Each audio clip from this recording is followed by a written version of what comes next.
Muy buenas tardes, queridos amigos de Práctica Test. Espero que todos ustedes se encuentren muy, pero muy bien el día de hoy. Vamos a ver si podemos vernos un poquito mejor. ¿Qué podemos hacer? Y me parece. Ya, el día de hoy, como día martes, seguimos hablando acerca del funcionamiento de la motocicleta. Ya, muy importante porque aquí vamos a ir analizando distintas cosas que pueden fallar y que podemos revisar en cada una de nuestras motos, ¿cierto? A veces no día con día, a veces sí día con día, va a depender el tipo de mantenimiento que le queramos hacer, ¿ya? Entonces, si vemos esto que está acá, ¿cierto? Ya el día de ayer estuvimos hablando acerca de el chasis, ¿cierto? El número de chasis. Estuvimos hablando de los motores de 2 y de 4 tiempos. Recordemos que los motores que se usan en la actualidad son de 4 tiempos para la vía pública. El sistema de lubricación, ¿ya? El sistema de lubricación, recordemos que es muy importante para la moto, en realidad para el motor, ¿ya? Para la moto también, pero las cosas que hay que lubricar en la moto, digamos que toleran mucho más el maltrato que el motor. Ya recuerden que el aceite de motor se debe cambiar en los intervalos que el fabricante recomienda según el funcionamiento de la moto, es decir, si es que yo lo tengo en trabajo pesado, en trabajo normal, etcétera, y con el lubricante que recomienda el fabricante. Esto no habla de una marca. Sí te van a recomendar en algunos casos una marca, pero no importa que no compres la misma marca. Lo que sí importa es que la marca que tú compres tenga la misma certificación que el fabricante pide y el mismo grado que el fabricante pide. En algunos casos, el fabricante puede permitir dos tipos de viscosidades para el mismo motor, ya de aceite. Por ejemplo, te puede decir, esta moto funciona bien con 1040 o con 2050, con las dos funciona perfecto. Y tú puedes usar cualquiera de esas dos, ¿ya? Escucha, ahí sí, se me desaparece la cámara, no sé por qué.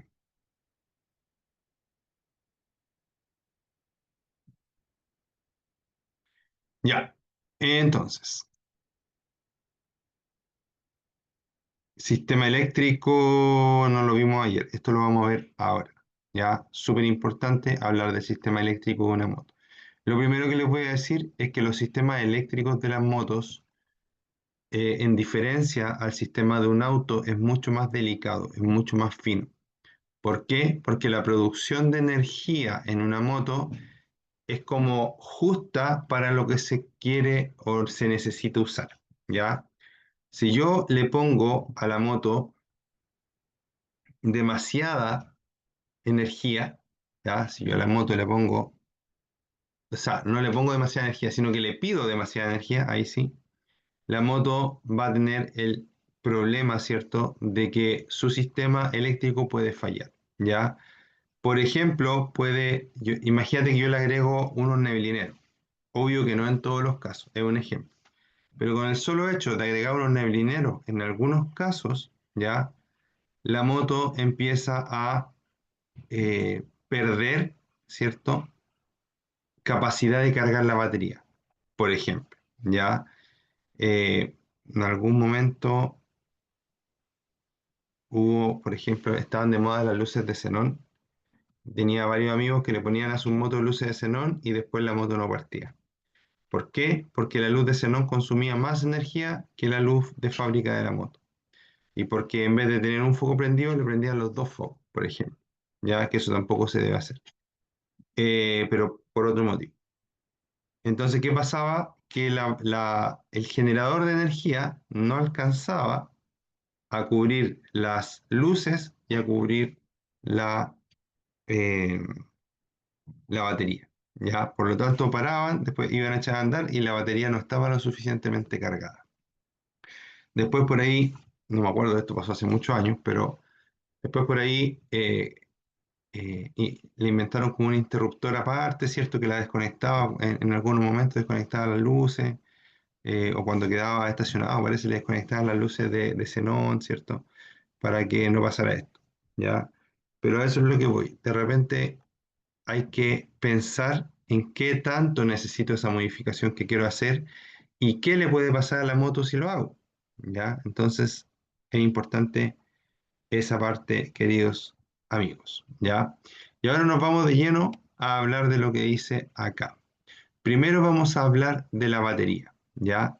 Las baterías, queridos amigos, no son, no son, ¿ya? Las baterías no son, eh, ¿cómo explicarlo? Las baterías no son eternas, ¿ya? Las baterías fallan. Y las baterías no son inofensivas.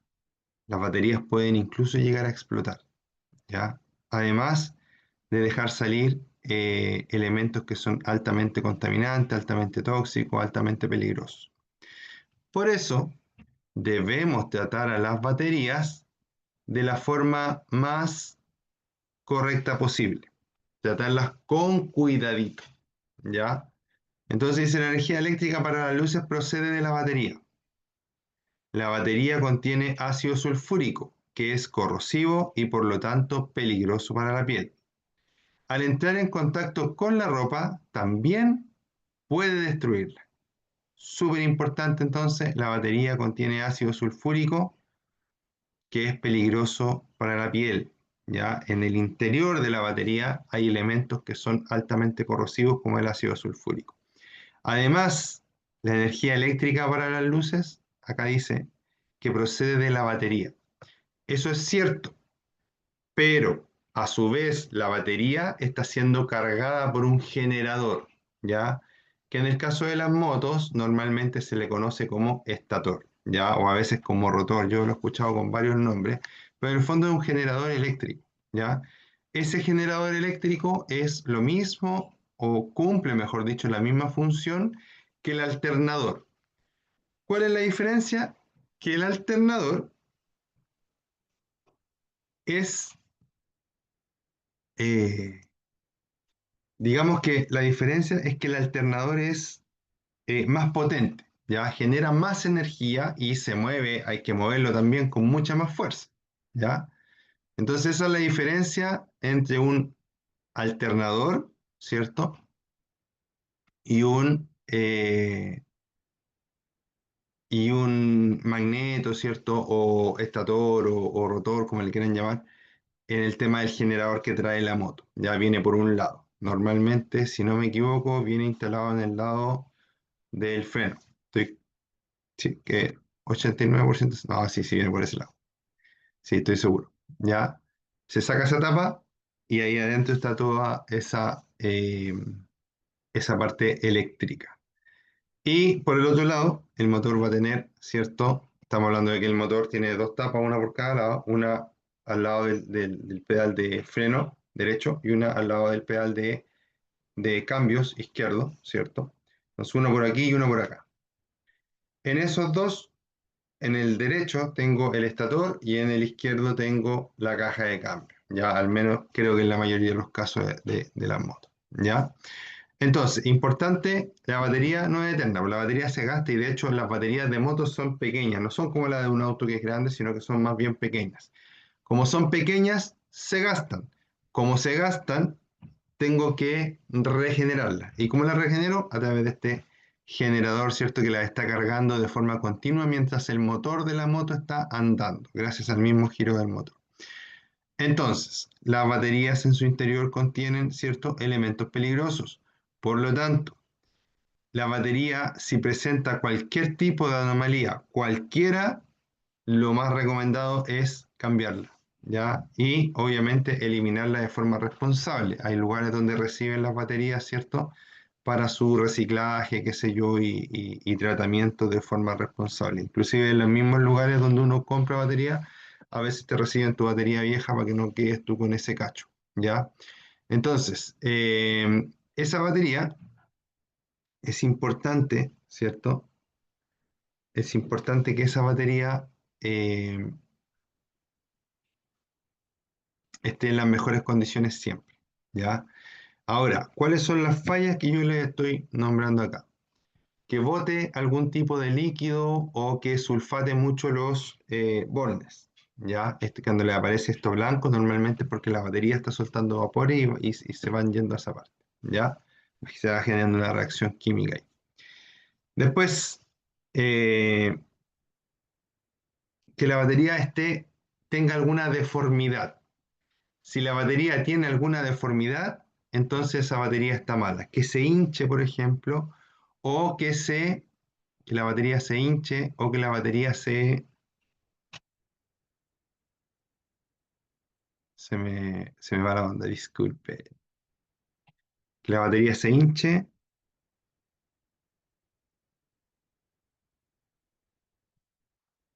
o se caliente. Mire, era tan simple lo que quería decir y se me fue la onda.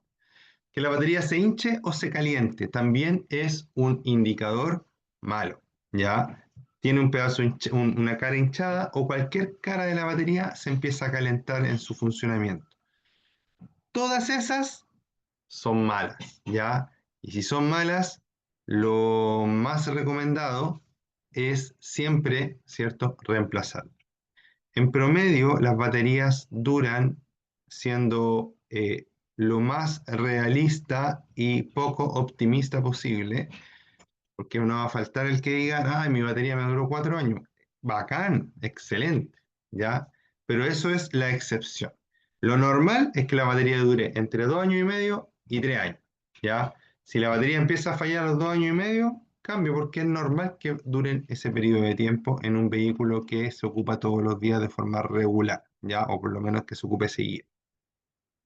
Yo tengo una batería del año 2008 en la moto. 2018, perdón. 18, 19, 20, 21, 22, a ver, 18, 19, 20, 21, 22, 23, 24, 25. Tiene 8 años la batería. Pero esa moto yo la compré solo el año pasado. Ya no le habían cambiado nada, ni neumáticos, ni batería, nada. Ya, creo que aceite me dijo que le había cambiado el joven, pero más que eso, nada. ¿Por qué? Porque la moto tenía apenas, cuando yo la compré, 6.000 kilómetros. Como tenía 6.000 kilómetros, yo obviamente fue una de las cosas que revisé, que todas las cosas fueran originales las que traía. A empezar neumáticos, ¿cierto? Cuando le cambian neumáticos, nunca le cambian neumáticos la misma marca. Entonces tenía un tips también cuando vayan a ver una moto, si tiene muy poco kilometraje, tiene que tener todo el equipo que da de fábrica, incluida la batería, por ejemplo. Y si no lo tiene, bueno, te tienen que explicar por qué no la tiene. Igual podría ser, porque igual podría ser que en ese tiempo de inactividad la batería se eche a perder. No así los neumáticos. Ya tendría que ser alguien muy fanático para que le cambie los neumáticos a los 5 años, estando nuevos los neumáticos y estando la moto almacenada en un lugar ideal, ya, porque eso es importante. Si tienen la moto al sol o a la lluvia, al frío, obviamente todo se va a deteriorar. Esta moto que yo compré, les cuento porque encuentro que tuve mucha suerte. Esta moto que yo compré tenía eh, los neumáticos originales, la batería y la persona que la tenía, único dueño, la tenía guardada en un estacionamiento a la sombra, ¿cierto? Protegida del sol, un estacionamiento subterráneo en un edificio, y además de eso, la echaba a andar más o menos una vez al mes. Se daba una vuelta por su condominio y la guardaba. Y así le hizo 7.000 kilómetros. Una cosa así fue. Ya, entonces la moto fue muy poco usada y guardada en condiciones más que ideales, ¿ya? Más que ideales. El lugar era seco, era fresco y no le llegaba el sol en ningún momento, ¿ya? Entonces yo la fui a ver, yo fui a ver varios, obviamente cuando andaba buscando, había unas, yo quería una verde, pero las verdes que vi estaban, los plásticos, por ejemplo, estaban muy descoloridos, muy quemados con el sol. En cambio, esta estaban los plásticos, pero impecables, ¿ya? Impecables de nuevo, así no de que lo hayan reacondicionado. Ya, entonces, sigo.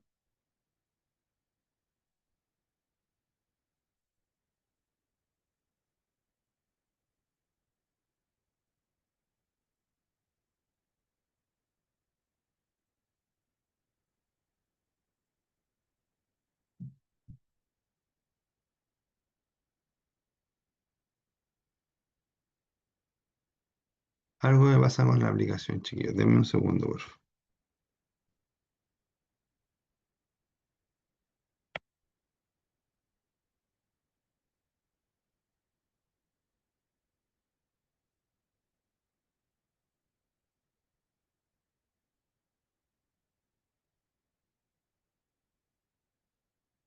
Y creo que está mejor.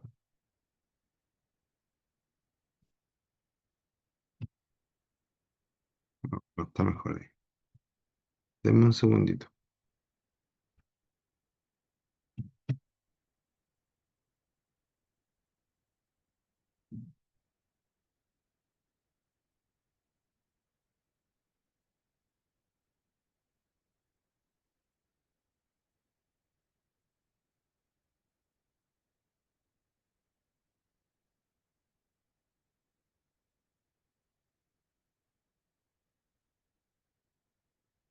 Ahí sí. Ya amigos, seguimos entonces. La batería contiene ácido sulfúrico, ¿cierto? Eso ya lo vimos. Al entrar en contacto con la ropa puede destruirla porque es corrosiva y la piel también puede quemarla, los ojos los puede dañar también. Así que mucho ojo con el tratamiento de las baterías.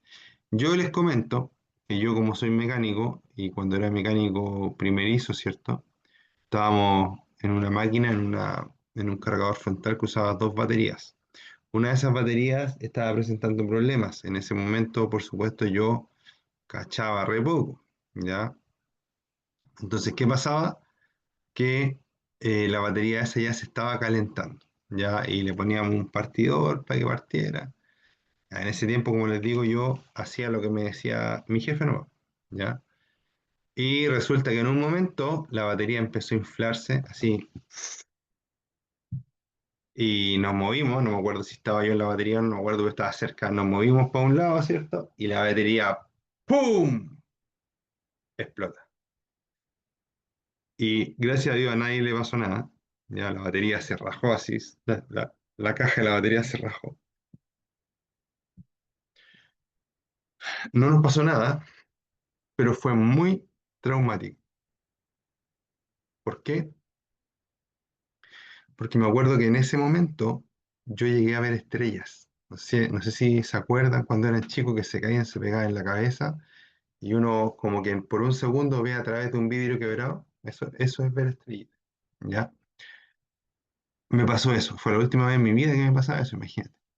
Y obviamente un pito en el oído, ¿cierto? Que menos mal que después se me quitó solo y rápido, pero fue súper, súper, súper traumante. Las demás personas que estaban ahí casi les dio un infarto, ¿ya? Porque el sonido del estallar de la batería es increíblemente grande, ¿ya? Así que ojo con ello. Ya,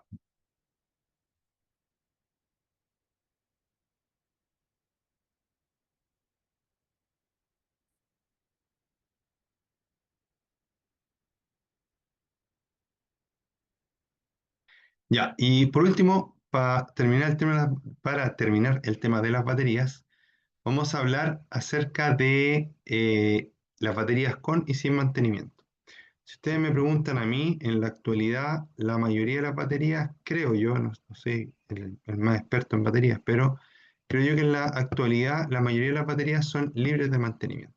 ¿Qué quiere decir? Que no hay que hacerles nada. Siempre estamos hablando de baterías normales, ya ácido plomo para vehículos convencionales. No estamos hablando acá de vehículos eléctricos, por si acaso, ¿ya? Entonces, las baterías normales, ácido plomo que usan los vehículos convencionales, hay dos variedades, con mantenimiento y sin mantenimiento. Antiguamente habían solamente sin mantenimiento, ahora existen de las dos, pero yo creo que es mucho más fácil encontrar sin mantenimiento que con mantenimiento en la mayoría de los vehículos. Las que son sin mantenimiento, en su interior lleva una especie de gel que hace que sea mucho más difícil que se evapore, ¿cierto? La parte que no es ácido, ¿ya?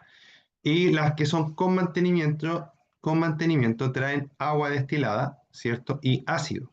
La parte de agua destilada es la que puede o no, no siempre pasa, eh, evaporarse más en unas baterías que en otras. Y esa es la que se revisa, ¿ya? También a las baterías se les puede revisar la densidad, ¿cierto?, del electrolito, que es la mezcla de esta agua destilada con el ácido sulfúrico, pero eso ya es un tema más específico, ¿ya? Lo cierto es que cuando hablamos de baterías con mantenimiento, yo lo único que debo hacer es sacarle unas tapitas que trae, ver si es que el nivel está hasta donde tiene que estar, o a veces se ve por fuera porque son blancas y se les ve inclusive por fuera la batería trae los niveles máximo y mínimo, y uno la pone al sol así, la mueve y puede ver eso. Y le echan, ¿cierto? Solamente agua destilada hasta el nivel que indica la batería que debe tener, ¿ya? Eso es el único mantenimiento que se le debe hacer a una batería de forma, por decirlo así, oficial. Por ahí van a encontrar varios videos que le echan algunas otras cosas, pero lo que es oficial y lo que está comprobado que sirve es eso. ¿Para qué? Para alargar el tiempo de vida de la batería, porque la batería dentro de ella tiene unas placas, ¿ya? Y esas placas tienen que estar sumergidas en líquido. Si el líquido está por debajo de la placa se empieza a deteriorar, se empieza a quebrar y empieza a caer con otras placas, a hacer cortocircuito, etcétera, ¿ya? Y un montón de cosas más. Pero básicamente, queridos amigos, es esto que yo les estoy comentando, ¿ya? Espero que me entiendan y que les sirva. Ahora, como les digo, yo que soy mecánico, nunca he hecho eso. Yo soy mecánico hace más de 15 años y eso no lo he hecho nunca, ¿ya? Sí, en el caso de las, bueno, lo he hecho haciendo clases, lo he hecho, sí, pero que lo necesite hacer en la realidad, en la cotidianidad, eh, no, ya a eso me refería. Eh, algo más le iba a decir.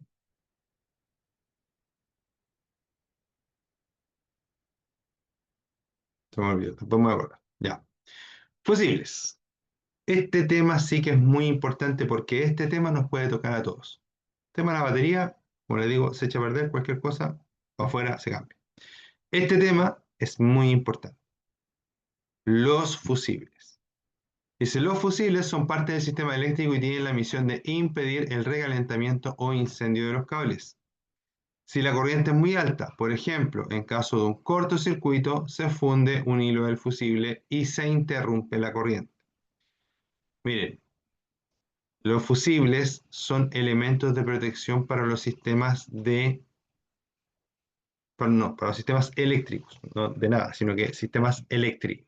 Pueden ser de cualquier cosa, de las luces, del motor de partida, en la moto tenemos pocos sistemas, pero de todo lo que sea eléctrico, ¿ya? Eh, Principalmente las luces y el sistema de inyección, el sistema del motor, la ignición, eso, más o menos. Ya no se me ocurre otro sistema eléctrico en este momento que tenga la moto. Pero si nos vamos acá, dice que los fusibles son parte del sistema eléctrico y tienen la misión de impedir el recalentamiento e incendio de los cables.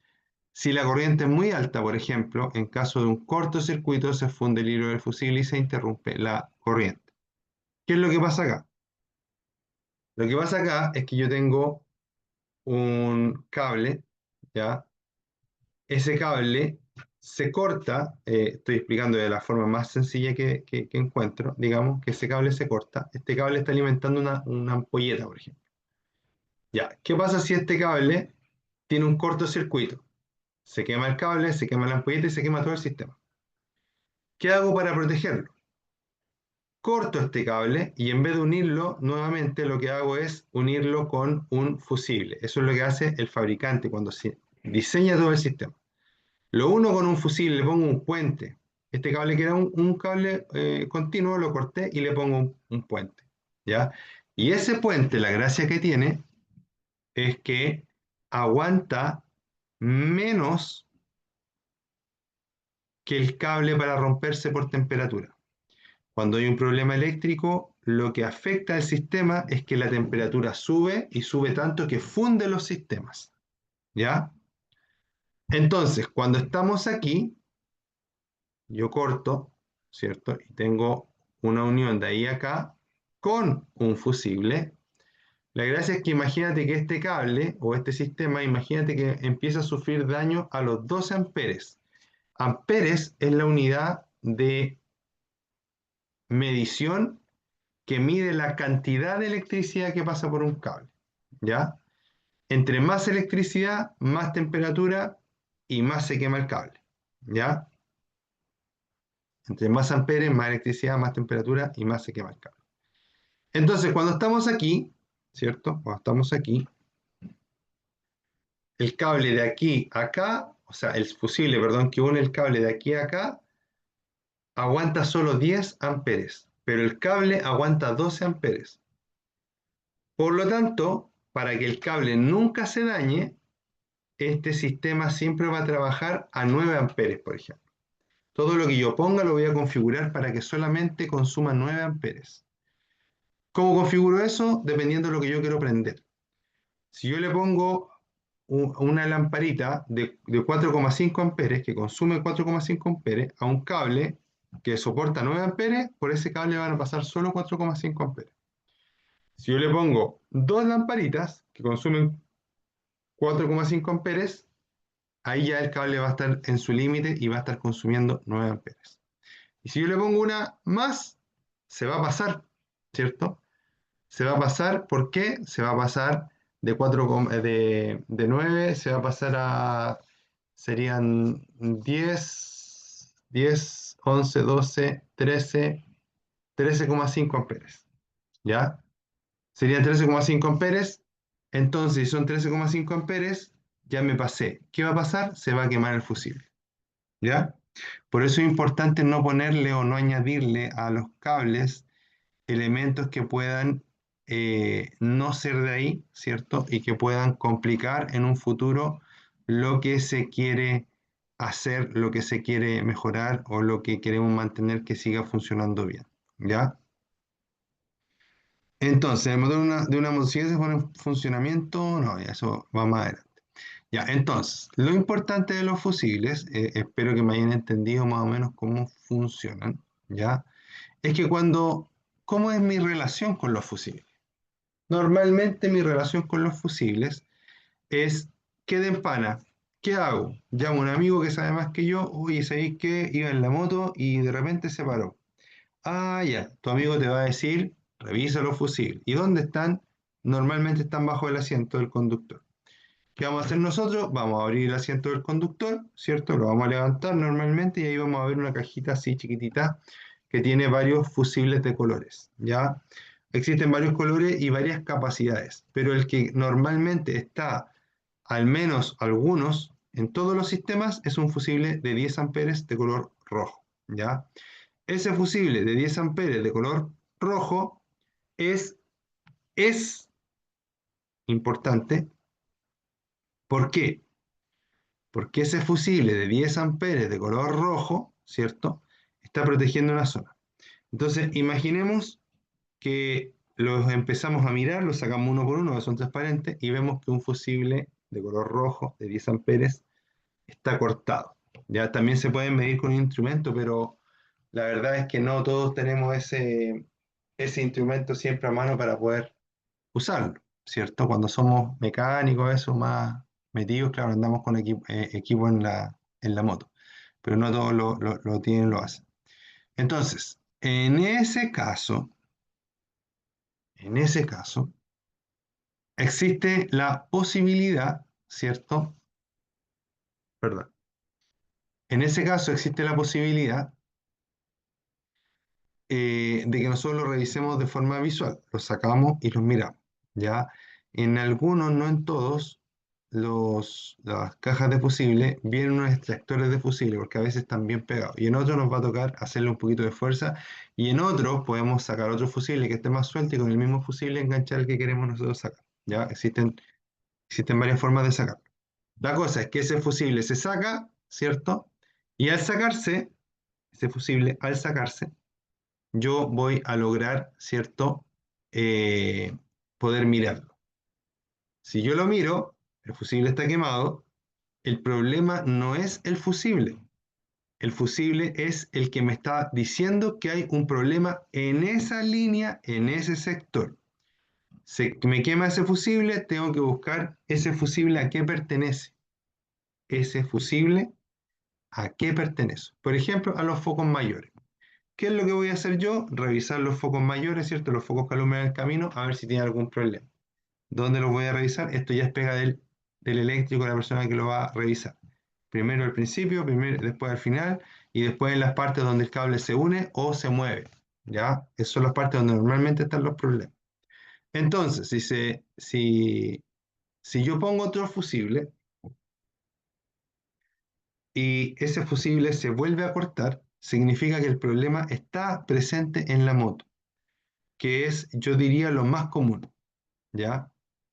Pero también puede pasar que yo reemplazo el fusible quemado, pongo un fusible bueno de iguales características siempre y la moto vuelve a funcionar. ¿Por qué pasa? ¿Por qué son estas dos opciones? Imaginemos que la moto lleva dos cables así y con el tiempo los cables se pelaron. Van separados pero están pelados. Y resulta que cuando la moto pasa por un hoyo, estos cables con la sacudida, ¿cierto? Estos cables se tocan. Este positivo y este negativo no se tienen que tocar.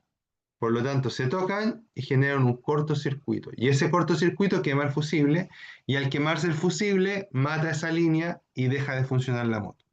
La mata momentáneamente, digamos, la inhabilita, mejor dicho. ¿Ya? Entonces, ¿qué debo hacer yo ahí? Cuando se tocaron y se separaron, cambio el fusible, la moto vuelve a funcionar y la verdad es que en algunos casos no me va a dar nunca más ese problema. Fue algo fortuito y a veces ni siquiera es necesario revisarlo. Si puedo revisar algo, bien, pero la verdad que encontrar esa falla es muy difícil. Y si no me vuelve a quemar el fusible, entonces no hay necesidad de calentarse tanto la cabeza en ese sentido, por lo menos para mí. A mí me ha pasado y si la moto vuelve a funcionar, yo la dejo así.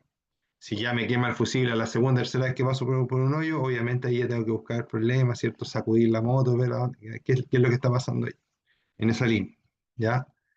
Ahora, idealmente, si yo puedo encontrarlo y aislarlo y mejorarlo, es lo ideal. Pero a veces son cositas tan pequeñitas y que se juntan tantas cosas para que pase eso, ¿ya? Que, que no vale ni la pena ponerse a buscar porque va a ser muy difícil buscar esa falla porque fue una falla que apareció y que ya desapareció, que no está en el momento en que vamos a revisar. Pero el segundo caso es más bien lo que yo estaba explicando al principio. ¿Qué pasa si esos mismos dos cablecitos pasamos por el mismo hoyo, se tocaron, pero en vez de tocarse quedaron pegados? Y cuando los cables hacen eso, a veces hacen un arco eléctrico y se soldan entre los dos. Quedaron pegados.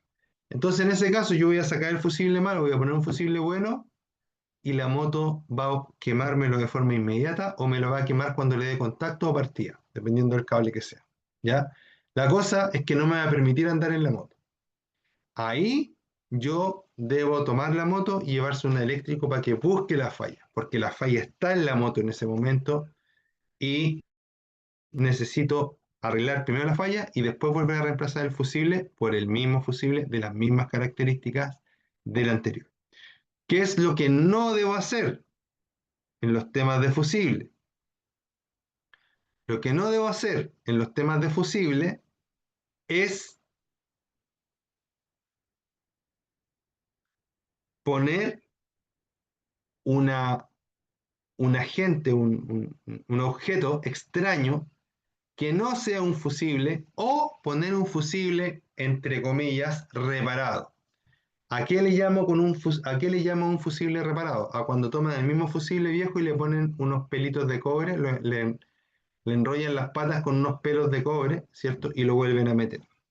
Porque eso puede producir un incendio en tu moto, ¿ya? Hay gente que le pone una moneda, hay gente que le pone un clip, hay gente que le pone un alambre. Todo eso es mortal para la moto.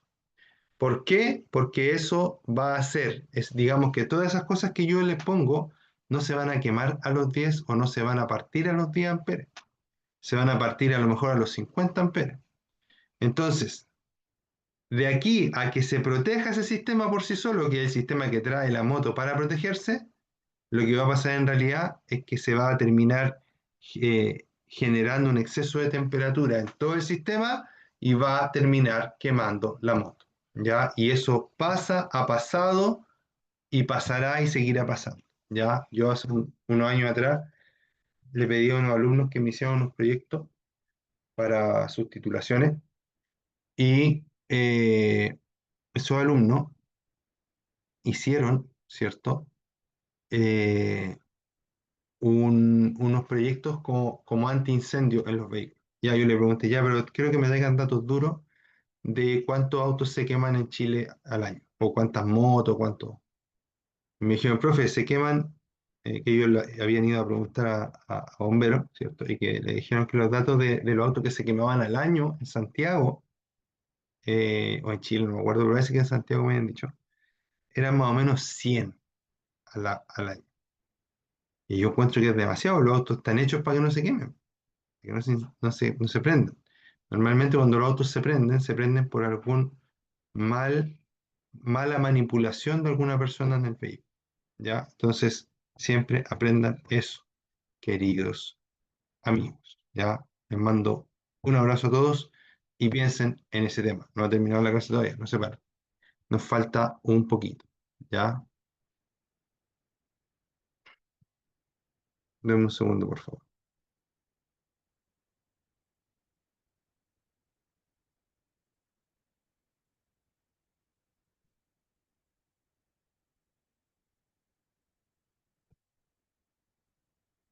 Ya. Entonces los fusibles. Dice, los fusibles son parte del sistema eléctrico y tienen la misión de impedir el recalentamiento o incendio de los cables. Si la corriente es muy alta, por ejemplo, en el caso de un cortocircuito, se funde el hilo del fusible y se interrumpe la corriente, que es lo que yo le estaba explicando.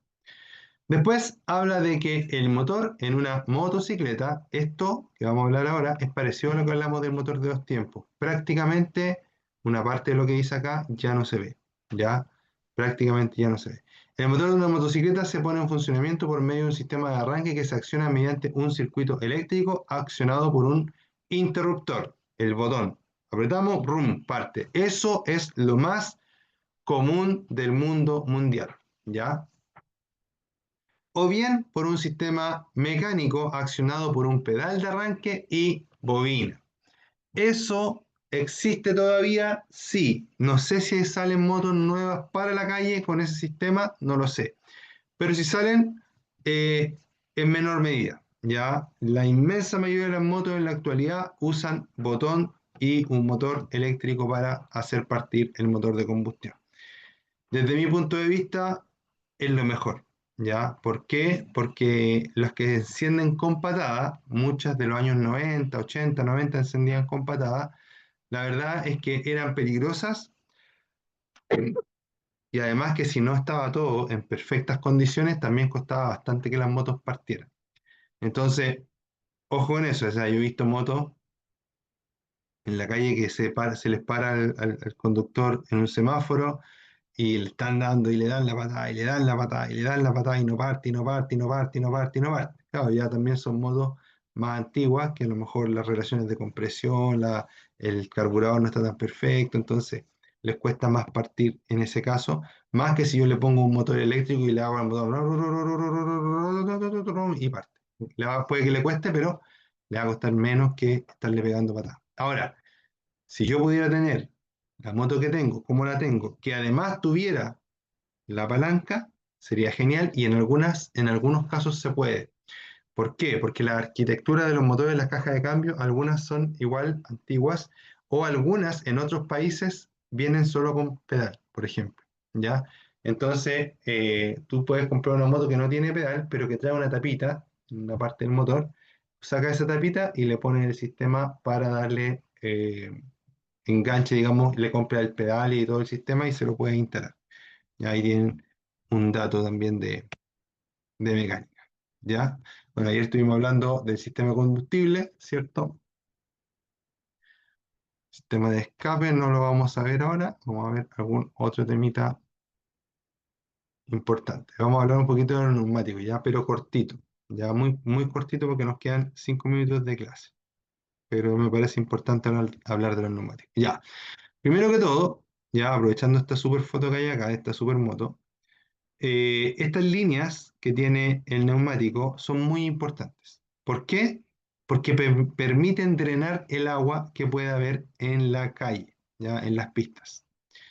Eh, Estas líneas deben tener un mínimo de profundidad de 1,6 milímetros, ¿ya? Estas líneas deben tener un mínimo de profundidad de 1,6 milímetros. Este 1,6 milímetros, ¿ya? Indica que el neumático está para cambio. ¿Por qué? Porque si la línea es muy bajita, el surco es muy bajito, lo que vamos a lograr es que el agua no alcanza a drenarse por ahí, independiente de lo que digan los superpilotos que llevan 6 meses en la moto y que se las saben todas, ¿ya? No le hagamos caso a ese tipo de gente y hagámosle caso a, no necesariamente a mí, pero a los datos reales, ¿ya? 1,6 milímetros es prácticamente la medida mínima en todo el mundo para la mayoría de los neumáticos, ¿ya? Si bien es cierto, acá en Chile, en revisión técnica, a los neumáticos de locomoción colectiva se les pide un poco más, se les piden 2 milímetros de profundidad, ¿ya? Pero en general, a los neumáticos, digamos, hablemos de moto ahora, 1,6 milímetros, ¿ya? De moto y de vehículos livianos también lo mismo, ¿cierto? 1,6 milímetros como máximo. En esos 1,6 milímetros yo también voy a encontrar un indicador de desgaste, ¿ya? Ese indicador de desgaste va a ser dentro del surco, ¿cierto? Dentro del surco va a haber un cerrito que va a ser, imagínate que el surco tiene cuatro, ya, es que la verdad que nunca he podido memorizarme el porte o la profundidad del surco porque no son todos iguales, ¿ya? Pero imaginemos que el surco tiene 4 milímetros, ya nuevo. Imaginemos que nuevo tiene 4 milímetros. El surco completo, pero en algunas partes del surco, más o menos en el medio del surco, vamos a encontrar un cerrito dentro del surco que no llega a los 4 milímetros porque tiene solamente 1,6. Imagínate que aquí el surco va así y ahí entre medio hay un cerrito. ¿Para qué sirve ese cerrito? Ese cerrito es para que me avise en el caso de que yo he llegado al peligroso límite de 1,6 milímetros. Debería cambiar los neumáticos antes, ¿ya? Sobre todo en una moto. ¿Por qué? Porque recuerde que la moto tiene solamente dos puntos de apoyo. Y si mi moto tiene solamente dos puntos de apoyo, con uno que falle, me fui, no puedo decir la palabra que iba a decir, que dicen los youtubers libremente, pero me fui de caída, ¿ya? Suene bonito, ¿ya? Eh, Antes uno decía me fui a la B, como de la B ¿cómo se llama esto? Como de las ligas de fútbol, ¿ya? La A, la B, como uno decía, me fui a la B. Pero ahora decir me fui a la B significa otra cosa. Por eso les digo que hay cosas que no puedo decir. Ya, entonces, gracias a los mexicanos me decían.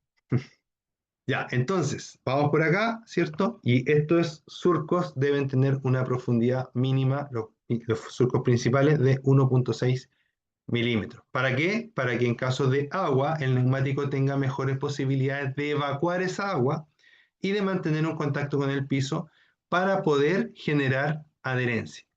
Si el neumático es liso, o sea, hay inconscientes que andan con neumáticos lisos en la calle.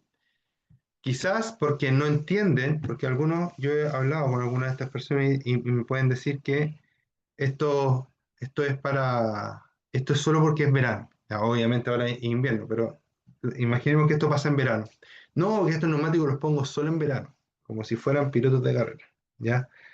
Ya, pero ¿quién te asegura que en verano una calle no esté mojada? Nadie.